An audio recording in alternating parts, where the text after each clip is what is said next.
ஊர்ல எல்லாமே கிடைக்குது. பட் இதுல முக்கியமான விஷயம்னு பாத்தீங்கன்னா மாம் ஆனியான்ல ஆனியான் ஸ்டிப் இருக்கு. ஏன்னா இந்த ஆனியான் ஸ்டிப் வந்து நான் இங்க தயாரிக்க முடியாது. இப்போ ஒரு 1000 பெண்களை வச்சு நான் தொழில் முனைவரை உருவாக்கலாம், வாங்க நான் தயாரிக்கிறது சொல்லி கொடுக்குறேன் அப்படின்றது கிடையாது.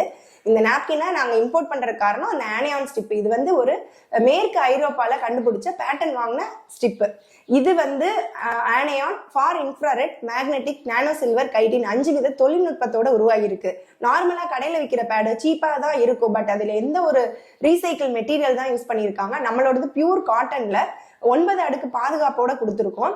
5 வித தொழில்நுட்பத்தோட இருக்கிறதுனால அவங்களுக்கு 24 மணி நேரமும் பாதுகாப்பு கொடுக்குது. நார்மல் பேட்ல அது கிடையாது சார். இன்னொன்னு ப்ளீச்சிங் இருக்கு, பெர்ஃப்யூம் இருக்கு, கெமிக்கல் இருக்கு. கர்ப்பப்பையில நிறைய பிரச்சனைகள் வர்றதுக்கு அந்த மார்க்கெட்ல இருக்கக்கூடிய சந்தையில விற்கக்கூடிய நாப்கின் தான் காரணமா இருக்கு. நம்மளோட ப்ராடக்ட்ல ISO FDA CE சர்டிஃபைடு இருக்கு. அதனால தரமும் நாங்க தரச்சான்றிதழும் வாங்கி தான் இந்த பிசினஸ் பண்ணிட்டு இருக்கோம்.